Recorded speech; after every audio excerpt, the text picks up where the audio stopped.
नमस्कार, मैं आनंद कुमार अपने प्यार का अभी करता हूँ इज़हार। मैं सोनू शर्मा बेलड़िया मोड़ पूजा मेडिकल के सामने रहने वाली आदरणीय विजय शर्मा जी की लड़की से करता हूँ प्यार, तहे दिल से करता हूँ इज़हार। अब मेरे पास आप देख पा रहे हैं, अभी तक मैंने प्राकृतिक अपने काले बाल देखे भी नहीं थे कि 16-17 साल में ही मेरे बाल सफ़ेद होने लग गए। और लोग जो मुझे आते जाते मिलते हैं, जो मुझे नहीं पहचानते नहीं जानते, वे कभी कभी चाचा बाबा बोल देते हैं। तो असमय मेरे को मिला तोहफा वयस्कपन का, प्रौढ़ का, बूढ़ा का तमगा। मैं इसमें क्या जवानी के गुल खिलाऊंगा जो मेरे पास समय ही आने जाने मिलने वाले लोगों के लिए नहीं रहता पूरा सत्य बताने के लिए उन्हें। और जो मैं सत्य नहीं बता पाता, अपने आप को ही दोषी ठहराता हूँ कि आखिर मेरी क्यों हुई ऐसी दशा।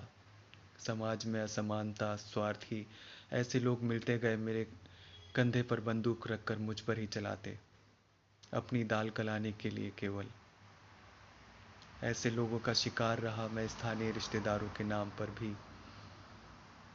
कोई तहे दिल से समझ ना सका कि मेरी मंशा किसी भी पहल को करने के लिए, किसी भी शुरुआत के पीछे किसी को कष्ट देने की कभी नहीं रही।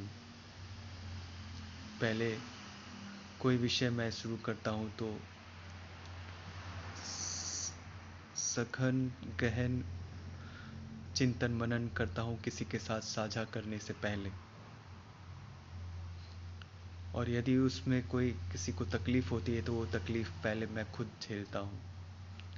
उस साझा जिनके साथ मैं करता हूँ उनकी जगह स्वयं को पहले रख कर देख कर तब मैं साझा करता हूँ। तो ये गोलकीपर की प्रवृत्ति रही है कि किसी को हताहत करने से पहले स्वयं को लगा देने की कला।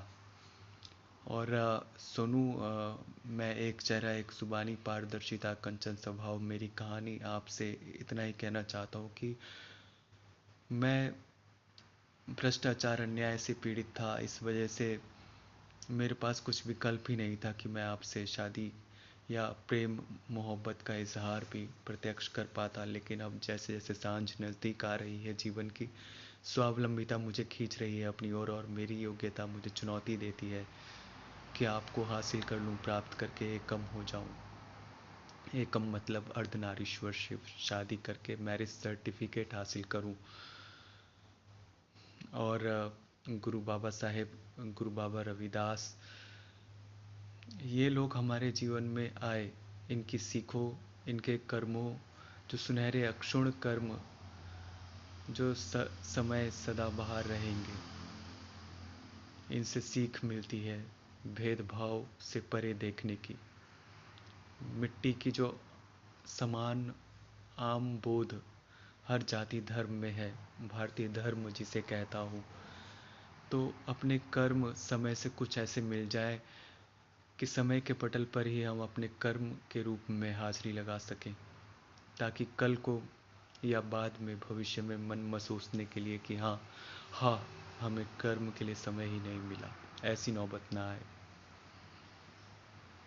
और मैं चाहता हूँ पुश्तैनी भूमि संघर्ष में माननीय व्यवहार न्यायालय गया जिला, जो उनकी तारीख मिलना बाकी है, उनकी तारीख से ही सत्य और न्याय धरा पर साकार होगा, पहुँच में होगा और हमारे जीवन में हमें प्राप्त होगा। तो पुश्तैनी भूमि पर प्राकृतिक अधिकार जो है, जो कृषि योग्य भूमि सरकार के द्वारा आश्वासित, सुरक्षित, संज्ञानित की गई है, जो जो योग्यवान रहे उनके लिए, तो ऐसे अधिकार के अनुरूप पहला कदम मैं आपके साथ रखना चाहता हूँ, ताकि हमारी धरती को भी पता चले कि इतने दिन मैं कहाँ रहा। और देश के पटल पर मैं किसी भी रिश्तेदार को अपने साथ अपनी पहचान के लिए नहीं लगाना चाहता, क्योंकि उन्होंने पैसे के आगे मेरा जीवन तक कुछ नहीं समझा। मेरी ही सामर्थ्यता का प्रयोग करते चले गए और दीमक की भांति मुझे ही चूसते चले गए। मैं केवल मान आदर में ही डूब कर रह गया। आज की हकीकत यह बयां करती है। तो कोई चोर स्वयं को चोर नहीं कहता, इसीलिए किसी पर इल्ज़ाम लगाने से पहले मैं माननीय व्यवहार न्यायालय से यही कहना चाहता हूँ कि अभी तक जो पक्षपाती राज हुआ है, मुझे तो देखभाली के नाम से जो लोग देखभाली कर रहे हैं चाचा और मौसी के रिश्ते में, यही उन्हें बोलना है कि आज तक उन्होंने देखभाली के नाम पर हमारी भूमि को बीहड़ क्यों कह दिया, जब बंटवारा ही नहीं हुआ था। तो फिर खाद्यान्न का वितरण कैसे शुरू हुआ, और फिर कृषि कोचिंग पंचायत वार्ड चुनाव देश हित के पटल पर जब मैंने अपनी इच्छा रखी, तब मुझे बड़े भाई के नेतृत्व में मेरे परिवार को क्यों दबाया गया। खाता खतियान खिसरा रकबा मौजा जमाबंदी की स्थिति, यहाँ तक कि मौसेरे भाई जो पैदा ही होते ही जिसकी माँ गुजर गई, सूरज नाम का, ननिहाल विजय बीघा वार्ड नंबर 2 महादेव स्थान के समीप डेल्हा गया बिहार, सूरज नाम का वो शख्स 2016 में जिसके बच्चे के साथ जिसने खाना पीना मुझे खिलाया था एक बार जब मिलने गया था, ध्यान दीजिएगा 2016 में। तो 2022 में जब बंटवारा समय से नहीं हुआ, जैसा कि मौसा ने कहा था, एकमात्र मौसी बची हुई है मीना देवी, उन्हीं के पति मौसा सुखदेव उर्फ मुखदेव दास, ग्राम दहिया टोला रानीगंज टिकारी गया जिला, कि 2010 में किर्री किर्री कर देंगे। तो अब तक किर्री किर्री नहीं हुई। मैंने शिकायत 2022 में की और मेरी शिकायत के आधार पर जो स्थानीय राजस्व कर्मचारी उन्होंने जांच पड़ताल गठित करी और उसमें उसी सूरज ने बयान दे डाला कि वो किसी आनंद को पिछले 20 वर्ष से नहीं जानता है। और इस बयान को स्थानीय राजस्व कर्मचारी सीधे अंचलाधिकारी गया सदर के पास ले गए और अंचलाधिकारी साहब ने इसे अपने आदेश में संलग्न कर लिया। आदेश में यह कहा गया था कि मेरा मामला हकीकत टाइटल सूट का है और माननीय व्यवहार न्यायालय में बड़े भाई ने अपने श्रम से मेहनत से केस दर्ज करवाया, जिसमें चाचा, जिनके बारे में कहा जाता है कि सिलबट्टे से उन्होंने मेरे दादा को मारा था, वे कहते हैं बड़े भाई से कि मेरे दादा के मेरे पिताजी पुत्र ही नहीं थे। तो जब न तब गुस्सा दिलाने की, असहज करने की उनकी रणनीति और समय पार करने की उनकी रणनीति की समानता रही है, जिसके पीछे वे अपना स्वार्थ गला रहे हैं। यदि वे चोर ना होते तो अपनी चोरी क्यों छुपाते, अभी तक बंटवारा हो क्यों ना जाता। मैं यही कहना चाहता हूँ कि रिश्तों के नाम पर जो भी हुआ है उनसे प्रभाव मुक्त किया जाए। जो अब तक सार्थक ना हो सके रिश्ते, वे हमारे साथ कभी नज़र ना आए। और सुन शर्मा जी, आपसे इतना कहना चाहता हूँ कि I love you from the deep of my heart and I want to make our life successful. I am very much impressed with your beauty, and if you can see behind these or beyond this white hair, you will know the real me, the natural me. किसी के पास समय नहीं होता कि हकीकत जान करके बाबा से पहले यार तो बोलते कोई।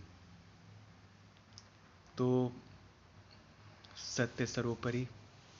12 नवंबर 1981, उम्र 44 वर्ष। मैं आनंद कुमार केवल इतना कहना चाहता हूँ कि आपसे करता हूँ प्यार और शादी करना चाहता हूँ। मैरिज सर्टिफिकेट जल्द से जल्द प्राप्त करना चाहता हूँ।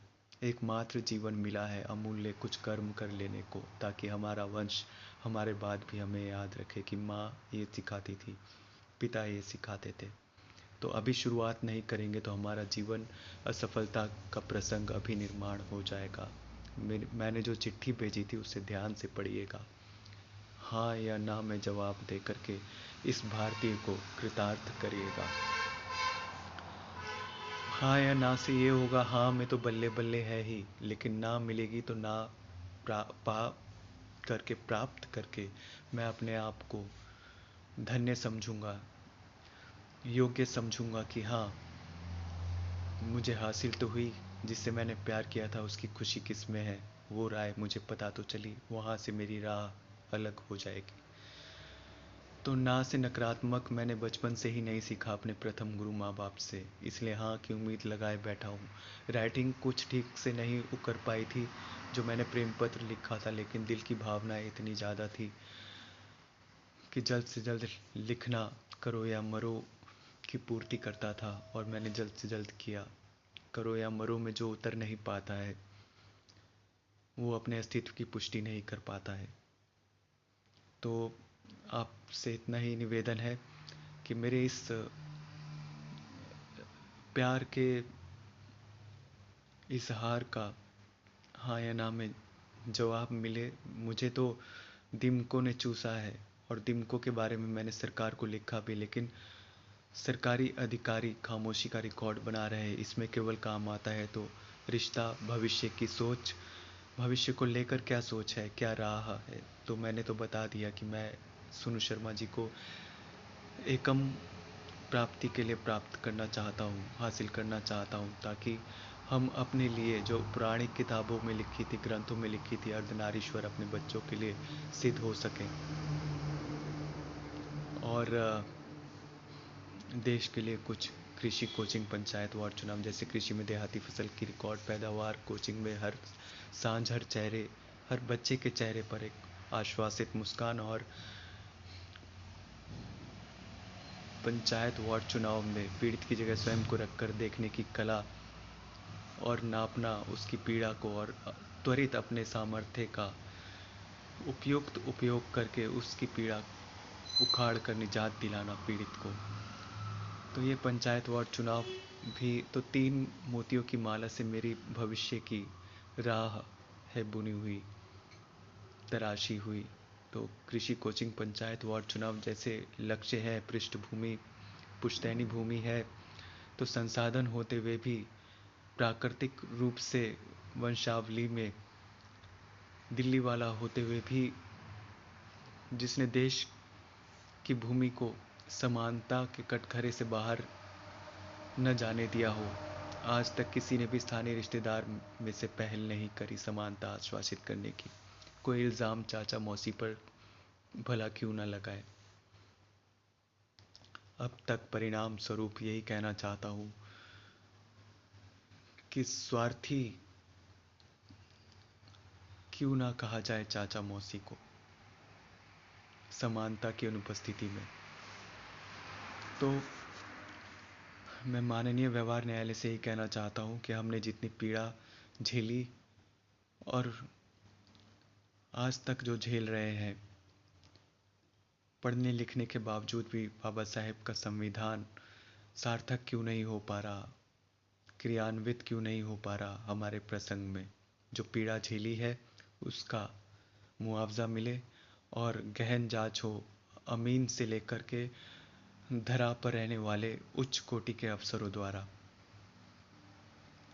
ताकि फैसला आने के बाद मुस्कुरा ना सकें वे लोग जिन्होंने रिश्तों की गरिमा में गर्माहट का छलावा किया आज तक।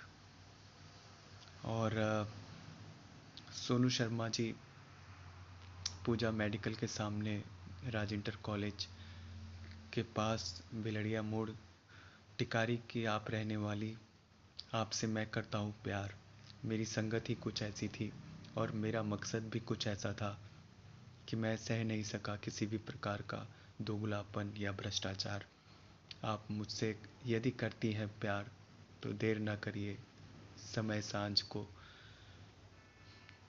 आता है, अब करिए इजहार,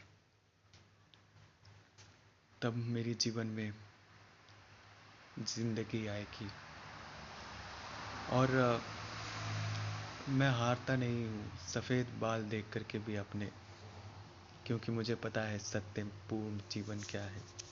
कभी भी 44 वर्ष का भारतीय सैनिक रिटायर नहीं होता। जय हो गुरु राजनाथ जी की, हमारे रक्षा मंत्री।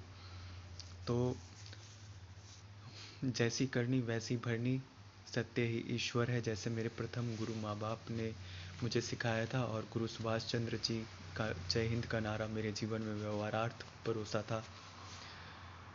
आप लोगों से उम्मीद है कि आप मुझे बूढ़ा नहीं समझेंगे, कम अकल का नहीं समझेंगे और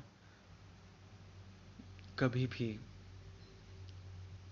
मेरे परिचित होकर के मुझे अन्याय सहने के लिए अधर्म में असमंजसता में नहीं छोड़ेंगे, क्योंकि मैं आपको बता रहा जो समानता में मैंने योगदान किया है जो ना सुनी गई, तो इसका मतलब ये है कि कुछ स्वार्थी अपना स्वार्थ गला रहे, तभी न्याय में विलंब हो रहा। और इसके लिए पारिवारिक भूमिका आवश्यक होती है, ना कि मेरे जिसका ना आगे कोई ना पीछे कोई, आगे नाथ ना पीछे पंगा। तो मैं नहीं चाहता कि मुझे कोई हल्का समझे। संपूर्ण जिम्मेदारी के साथ मैं आनंद कुमार आप सब लोगों से यही कहना चाहता हूँ कि कृपया मेरे प्रेम प्रस्ताव को तहे दिल से संज्ञान लेकर धन्य करें, और हाँ या ना का जवाब देना है तो बिना कोई पैसा खर्च करे 8800258194 ये मेरा अपना नंबर है, इस पर संपर्क करिए। और अभी संघर्षरत हूँ, बहुत ज़्यादा वित्तीय हालत ख़राब है, और माननीय प्रधानमंत्री जी का पीएम स्वनिधि लोन लेकर के मैंने 15,000 से स्टेशनरी अपने स्टॉल पर शुरू किया है, लेकिन छुट्टियां बच्चों की आ गई है तो ज़्यादा खास उम्मीद रही नहीं। किसी तरह से पहली किश्त तो चुका पाया, जो खर्च नहीं किए थे उसमें से कट गए, लेकिन दूसरा महीना लगने को है 10 अप्रैल को। तो आपसे यही उम्मीद करता हूँ मैं कि आप लोग इस मुसीबत भरी मुश्किल भरी मेरी जो व्यथा है इसमें मेरा साथ देंगे। मैं गिर करके सिमटना नहीं चाहता, मैं कोई प्रावधान ऐसा नहीं करना चाहता जिससे अगला मुझे दब्बू समझे। तो मुझे एक मौका दीजिए, और आपके मौके से ही मेरा जीवन धन्य होगा। और हाँ, प्राथमिक उपचार केंद्र के एक डॉक्टर साहब को मैंने अपनी व्यथा बताई थी काला मोतिया और ग्लूकोमा की, तो उन्होंने मेरे को बताया कि आपका ग्लूकोमा आपके बच्चे तक नहीं फैलेगा। और डॉक्टर साहब तो भगवान का दूसरा रूप ही होते हैं। मेरे छोटे भाई डॉक्टर राजू जी की तरह एमबीबीएस पास मेरे छोटे भाई, जिन्होंने फुलवाड़ी शरीफ के एम्स से एमबीबीएस उत्तीर्ण किया, और छोटी बहन, मेरे पिता चाहते थे कि 4 पहिया गाड़ी घर में हो, तो छोटी बहन ने मेरे पिताजी का सपना पूरा किया और बेंगलोर में एक इज्जत भरी जिंदगी जी रही हैं, स्वावलंबिता की एक मिसाल बनकर भारतीय पटल पर। तो अब शुरू ना हो मेरी गृहस्थ जीवन की बेला, तो फिर भला कब भोर होगी।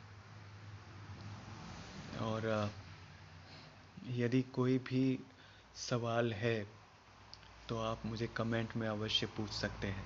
इसी के साथ मैं आनंद कुमार, उम्मीद है व्यापक प्रस्तुतिकरण हुआ है। हर पल जो मैं खाली बिता रहा प्रताड़ना से कम नहीं है। 3rd degree torture, not first और इवन सेकंड। यदि है दया का बोध सीखा आपने, तो मुझ पर गरज बरस कम से कम नहीं खाइएगा। जय हिंद।